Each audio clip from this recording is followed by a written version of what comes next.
It's okay. Because I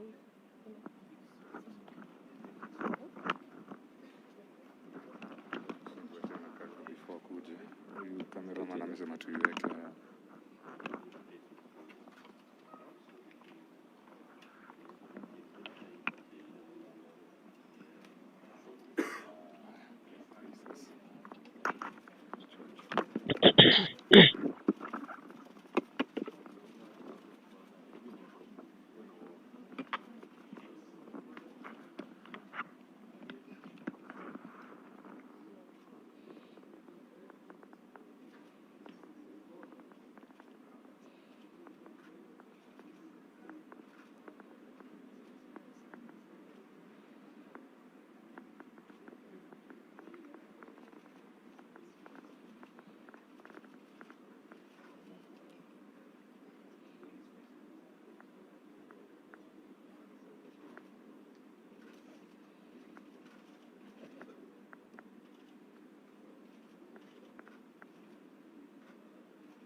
Yeah.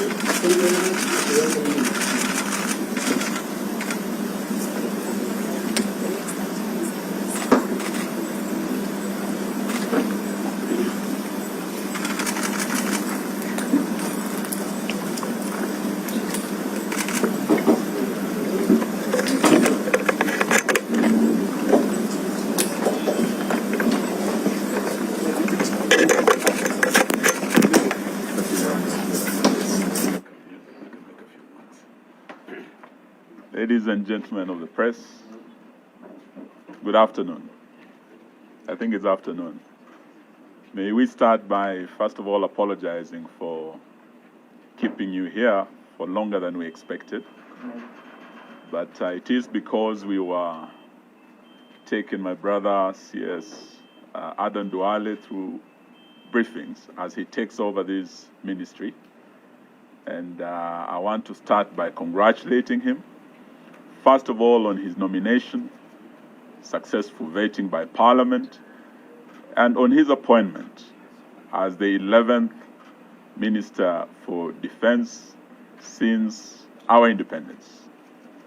And I want to wish him well as he takes over this docket.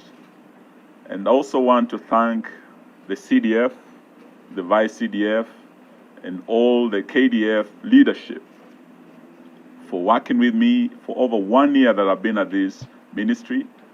I want to thank my colleagues, the CS, the Honorable Peter Odoyo.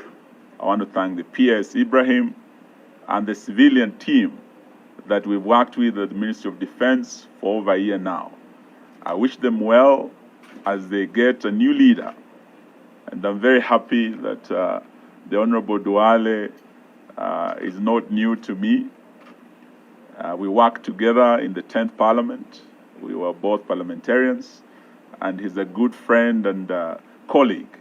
As he comes here, I was just telling him, I think he's lucky because he's not very new. I think he has some military relations. As you know, one of our generals who led the military is related to him. He has some very close connections. So he's not very new to the military, just like my predecessor, Ambassador Dr. Monica Juma, who was also related to one of the military leaders and has grown up in the military. So I want to welcome him and wish him well. And as we go forward, we want to celebrate KDF as being not just the institution that leads in ensuring the territorial integrity of Kenya, but also the institution that is helping civilian authorities, especially this time of drought. As we speak, KDF is contributing greatly towards alleviating the drought situation facing particularly the northern part of Kenya and other parts of our country. They have released water bowsers, they are doing dams and boreholes to help alleviate the suffering Kenyans are going through during this time of drought. They have also contributed to the Big Four agenda in terms of health. We have hospitals that they have put up, beginning with a level 6 hospital in Kabete. We also have a level 5 hospital at the Memorial. And we have level 4 hospitals across the country, in Isiolo, in Eldoret, here in Kahawa. This will contribute greatly towards boosting health services in our country. And we want to thank them for this role. And it's not just in terms of health, also in manufacturing. As you know, we have a shipyard. As Kenya, we are able to manufacture our own ships. And it's a great stride we have made in manufacturing and industrialization of our country, as well as contributing to the food security of our country. So we want to wish them well as they receive a new leader. And their role goes beyond, as I say, the traditional role of security. We'd like to see them do more to contribute to our national development. As I leave, I want to wish them well, wish their families well, and also wish those who are outside our borders, serving in Somalia, those who are serving in DRC and other missions, peace support missions, beyond our borders. We wish them well, and I wish to welcome my brother to come and now officially take over, as I have handed over, and say a few words before we release you. Thank you very much, and God bless you. Karibu, karibu.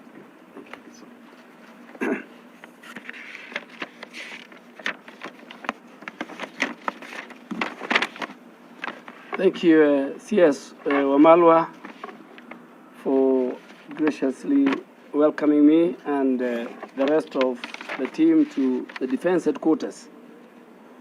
And on the onset, I want to thank His Excellency the President and the Commander-in-Chief for the great honor to appoint me as the Defense CS, and I want to assure him and the country at large of my full commitment in achieving the duties and responsibilities of this office. I also want to thank the CDF and the entire KDF fraternity for their warm welcome and reception they have accorded to me, not only today, but the day just before my vetting. And I am sure with their good contribution, I did very well on my vetting day. I wish to state it that I will always consult and get the wise counsel from the top leadership of KDF on handling key issues related to my mandate, and I expect a smooth working relationship during my tenure as a CS. I also want to thank the outgoing CS of Defense, my brother Eugine Wamalwa, for his wise counsel before and this morning, as well as his dedication and commitment in serving this country before me, like many, many other ministers. In accordance with Article 231, Sub-Article 3A, B, and C, we shall defend and protect our sovereignty and territorial integrity of our country. We shall assist and cooperate with other authorities in situation of emergency and disaster, of what our KDF is doing during this time of the drought. And we shall deploy troops to restore peace and order in any part of the country affected by unrest or instability, and more fundamentally, with the approval of the National Assembly. During my period of work and service as the CS Defense, I wish to highlight that the following will be my main focus of areas. 1, my commitment towards continuous KDF modernization and force readiness that guarantees the territorial integrity of our borders from external threats and challenges. And as a CS defense, I believe our forces who are involved in military operations within our country and in peacekeeping missions must be equipped with the necessary and adequate fighting tools and materials to enable them achieve their mission effectively. Number two, I will participate with the leadership of KDF in the full implementation of our national security policy for the Republic of Kenya 2021-2030 in order to maintain our status as an anchor nation in this region. Three, to ensure that KDF maintains and sustains high levels of professionalism, loyalty, trust, integrity, discipline, and respect that will help us to project a positive image of the force at all times and our posture. Number four, we pay special attention towards improving the welfare and the well-being of the KDF fraternity. And this is in terms of their condition of service, their housing, their medical schemes, and of course, ask Parliament for more budgetary allocation and approval. We will commit towards working with our other security forces and organs and in the national administration in maintaining peace and security in our country under the direction of His Excellency the President and the Commander-in-Chief, and also who chairs the National Security Council when called upon. Number five, we will be ready and willing to collaborate and work with our regional allies in maintaining peace and stability within our neighborhood. And finally, we will reiterate and support Kenya's readiness to work with our international partners and allies in maintaining the global peace and security that we require. KDF and the Kenya Defense Forces, for that matter, is a very force that we are all proud of. I have been a leader of majority. I participated in the formulation and the enactment of the KDF Act. I participated in many of their policies and budgetary. So I'm coming to the Ministry of Defense with a lot of information, a lot of network as a former majority leader. And I want to ask everybody, both the civilian and our main forces, that we at all times work towards making Kenya Defense Forces better day by day. We want to pray for all those who sacrificed their life on the line in defending our nation. We want to make sure that those who got injured at the battle get well off. We create more wellness centers, more rehabilitation centers, that even those who among us have challenges, KDF is part of it. We have already improved our health care within the forces, and now I think we will make sure that the National Treasury puts more resources in the modernization of our Kenyan forces and KDF in general. Thank you very much, General Kibochi, your Deputy, Lieutenant General Ogola, and all the other service commanders, and all the other staff of the Ministry of Defense for the kind of reception you have given to me. Of course, I have said the Minister, the CS, and the PS, and the rest of the civilian staff. I think we have an opportunity, and we must bring back those the days when Kenya Defense Forces were everywhere globally, keeping peace, making families and communities better than they have found. With those many remarks, I want to thank everybody, and I am sure by the time, like my colleagues, like many others who left, time when I'm going to leave this door, then I will have a legacy to say that when I was at the Defense Headquarters and the Ministry of Defense, there was one or two things that I've contributed that has improved the face and the life and the stature and the posture of the Kenya Defence Forces. Thank you very much. Thank you very much. Thank you so much. Thank you. Yes. Do they have any? Thank you so much. take Yes, any sir. I think maybe I request CDF sir that we can allow you 2 questions because of time. Okay. So that we can go to photo session CS sir. Yes. Yes. Good afternoon. Assalamu Alaikum salam. You have insisted that the Kenya's presence in the region will be something that you will be looking for into your tenure as CS. We know that in the last administration, Kenya was preparing a force to go into the eastern part of DRC. When exactly are we expecting those boots to hit the ground? I think there are a number of issues that needs to be done in terms of logistics, in terms of parliamentary approval, in terms of guidance from the Commander-in-Chief, and I'm sure very soon you'll hear from us. Thank you. Any other question? And kindly tell us your media house you are representing. I think that's it.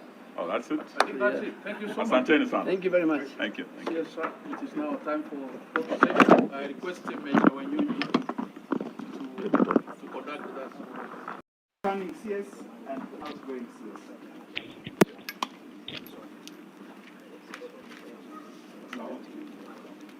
So I now request that you be ready for the first exposure at the countdown of 3, 2, 1.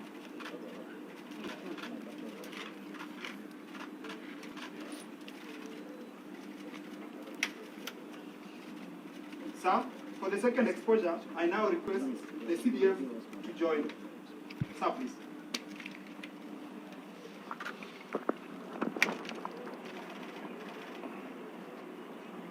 I request that you be ready at a countdown of 3, 2, 1.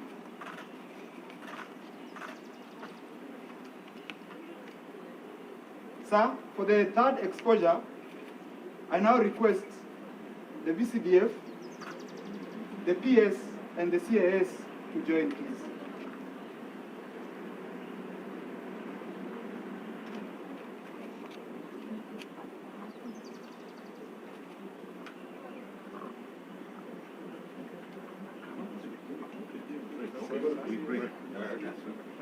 I request that we be ready at a countdown of 3, 2, 1.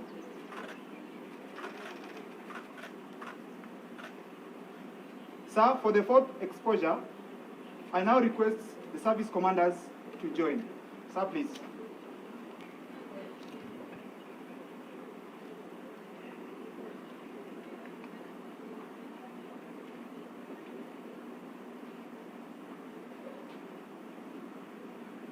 I request that we all be ready for the fourth exposure at a countdown of 3, 2, 1.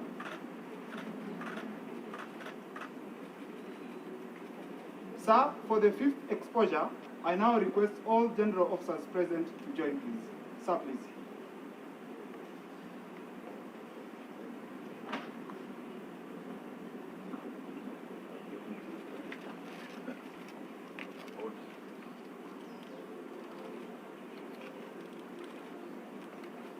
I request that we all be ready for the fifth exposure at a countdown of 3, 2, 1.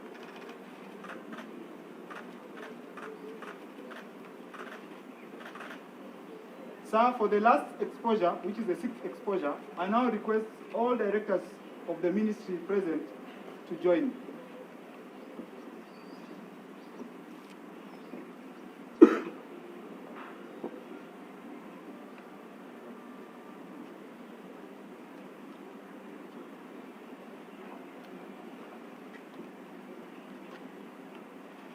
I request that we all be ready for the last exposure at a countdown of 3, 2, 1.